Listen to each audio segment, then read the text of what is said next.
Practice set number 6 में आपका स्वागत है। तो आइए देखते हैं क्वेश्चन, इंपॉर्टेंट क्वेश्चन दोस्तों। ठीक है, तो पहला क्वेश्चन है कि मैं आपके लिए जो है जहाँ से भी इंपॉर्टेंट क्वेश्चन मिलता है दोस्तों कि लगता है कि हाँ LPCVD 2 में पूछ सकता है, तो मैं आपके लिए वो लाता हूँ। ठीक है फ्रेंड्स, तो देखिए चल कॉइल प्रकार वाले उपकरण पर काम करते हैं, तो ऑप्शन नंबर 2 DC आपूर्ति पर काम करते हैं। ठीक है फ्रेंड्स, आइए अगला क्वेश्चन देखते हैं। MG सेट और रोटरी कन्वर्टर जो है बदल देते हैं, तो क्या ऑप्शन नंबर 3 AC को DC आपूर्ति में बदल देते हैं। ठीक है दोस्तों, चैनल पर नए चैनल को सब्सक्राइब करिएगा, वीडियो को प्लीज़ लाइक करिएगा। ठीक है, 5 HP तक 3 phase 415 volt 50 hertz squirrel cage प्रेरण मोटर जो है के उपयोग से शुरू किया जा सकता है, तो ऑप्शन नंबर 2 DOL स्टार्टर के उपयोग से शुरू किया जा सकता है। ठीक है, 5 HP है तो DOL से स्टार्ट कर सकते हैं। ठीक है, किसी डीसी मोटर की दिशा द्वारा बदली जा सकती है, तो ऑप्शन 1 करेक्ट है। प्रत्यावर्ती फील्ड या आर्मेचर में किसी एक से जुड़े संयोजन द्वारा बदली जा सकती है।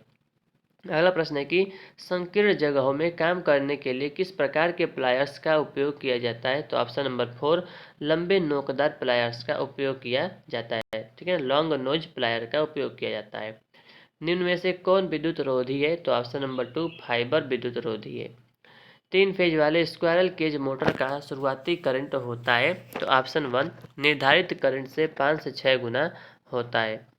एक अवरोधक पर चांदी वाली पट्टी के लिए सहनशीलता टॉलरेंस क्या है, तो ऑप्शन नंबर 4 है ±10%। ठीक है, अगर सोना रहता गोल्ड का प्लस माइनस जो है 5% होता है। ठीक है, और सिल्वर का ±10% होता है। ठीक है, और अगर कोई भी कलर नहीं है तो ±20% होता है।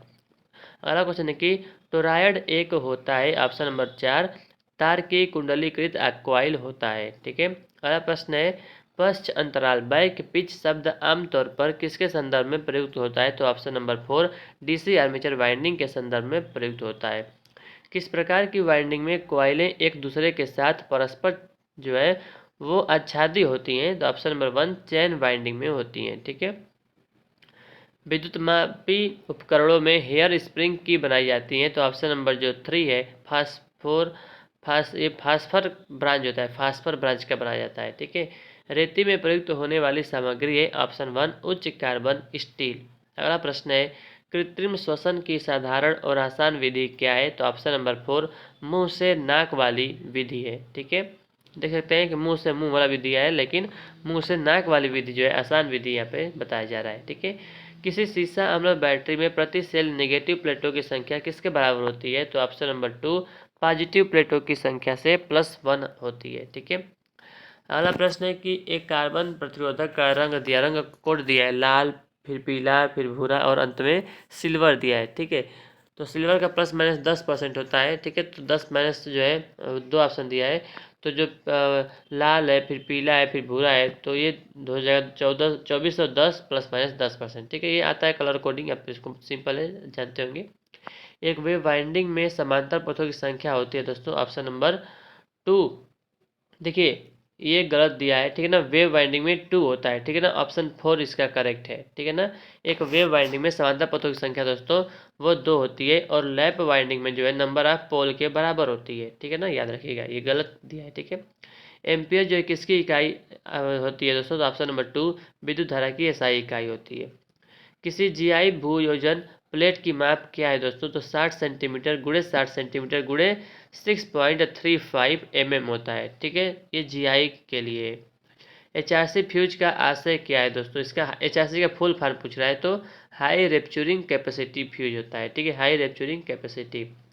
ISI के नियमों के अनुसार छत के किसी पंखे की ऊंचाई रखना जरूरी है, कितना, 2.75 मीटर। ठीक है, अगला प्रश्न है कि किसी 11 kV वाले केबल के लिए वांछित खाई होती है, तो ऑप्शन 1 0.9 मीटर होती है।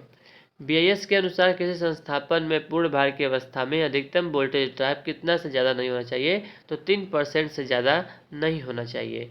स्टेपर मोटर एक होता है, तो स्टेपर मोटर एक सिंगल फेज AC मोटर होता है। किसी सीरीज परिपथ में कुल प्रतिरोध की गणना कौन से सूत्र से करते हैं, तो R बराबर R1 + R2 + R3 से करते हैं, ऑप्शन 4। अगला प्रश्न है कि CFL का फुल फॉर्म क्या है, तो ऑप्शन 1 कॉम्पैक्ट फ्लोरेसेंट लैंप। ठीक है, अगला प्रश्न पूछ रहा है कि किसी एकल फेज इंडक्शन मोटर की शुरुआती और रनिंग वाइंडिंग के बीच का जो विद्युतीय कोण होता है, इलेक्ट्रिकल एंगल होता है, वो कितना होता है? तो ऑप्शन 2 90 डिग्री होता है। ठीक है। अगला प्रश्न, किसी ट्रांसफार्मर के डीसी सप्लाई से जुड़े होने पर क्या होता है दोस्तों? तो ऑप्शन नंबर 3 प्राइमरी वाइंडिंग जो है वो जल जाती है। ठीक है। अगला प्रश्न है, किसी स्टार कनेक्शन में किसी स्टार कनेक्शन में लाइन वोल्टेज के बराबर होता है? तो ऑप्शन 1 √3 गुना फेज वोल्टेज के बराबर होता है। ठीक है। अगला प्रश्न है, एलटी केबल के इंसुलेशन का परीक्षण किया जाता है? तो ऑप्शन 1 1100 वोल्ट पर किया जाता है। ठीक है। अगला क्वेश्चन है कि which type of motor is suitable for traction work? तो ऑप्शन 3 डीसी सीरीज मोटर। अगला प्रश्न है, बिना लोड के डीसी सीरीज वाले मोटर को नहीं चलाना चाहिए, क्योंकि दोस्तों इसकी गति जो है वो खतरनाक सीमा तक बढ़ जाएगी।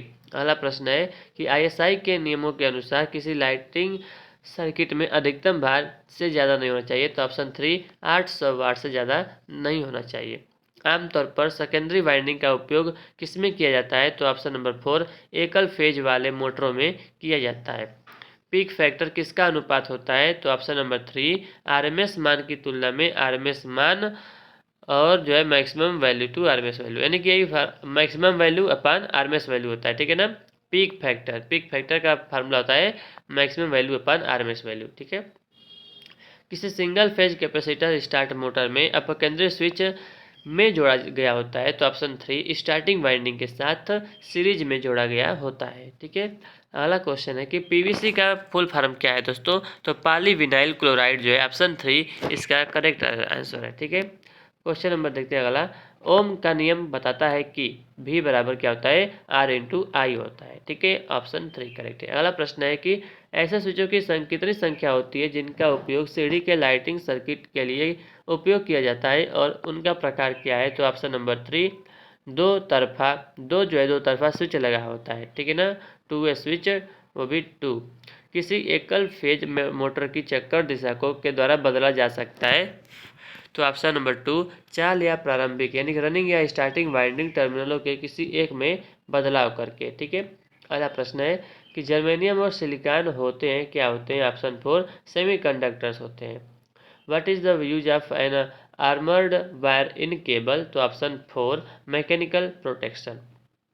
अगला प्रश्न है, एसी और डीसी आपूर्तियों दोनों पर कौन सा मोटर काम कर सकता है? तो option number 4 universal motor AC और डीसी दोनों पर कार्य कर सकता है। अगला प्रश्न है, किसी उद्दीप्त इंडिकेसेंट लैंप का पावर फैक्टर क्या होता है? ऑप्शन नंबर 2 1 होता है। ठीक है। अगला प्रश्न है, यूपीएस का फुल फॉर्म क्या होता है? तो अनइंटरप्टेड पावर सप्लाई होता है। ऑप्शन 4 करेक्ट है। ठीक है। Uninterrupted power supply.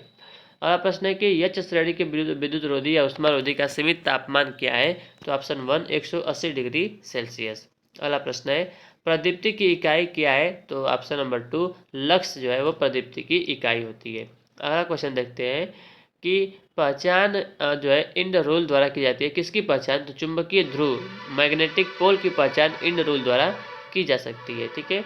अगला प्रश्न है, किसी भू इलेक्ट्रोड से एक भवन की दूरी से कम नहीं होनी चाहिए? तो 1.5 मीटर से कम नहीं होनी चाहिए। ठीक है ना। किसी भू इलेक्ट्रोड से एक भवन की दूरी 1.5 मीटर से कम नहीं होनी चाहिए। अगला प्रश्न है इस वीडियो का लास्ट क्वेश्चन, बैटरी का ट्रिकल चार्जिंग के द्वारा आवेशित होती है? तो ऑप्शन नंबर 3 बहुत कम करंट के द्वारा जो है वो आवेशित होती है ट्रिकल चार्जिंग में। ठीक है दोस्तों। तो इस वीडियो में भी हमने देख लिया 50 इंपॉर्टेंट क्वेश्चन। अब आने वाले अगले वीडियो में भी हम 50 क्वेश्चन इंपॉर्टेंट देखेंगे। ठीक है दोस्तों।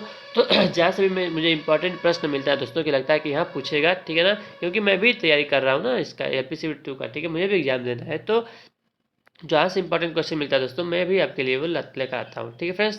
तो thank you for watching this video अच्छा है तो वीडियो को लाइक करेगा, चैनल पर नए चैनल को सब्सक्राइब करेगा। ठीक है फ्रेंड्स। तो thank you for watching this video. जय हिंद, जय भारत, वंदे मातरम।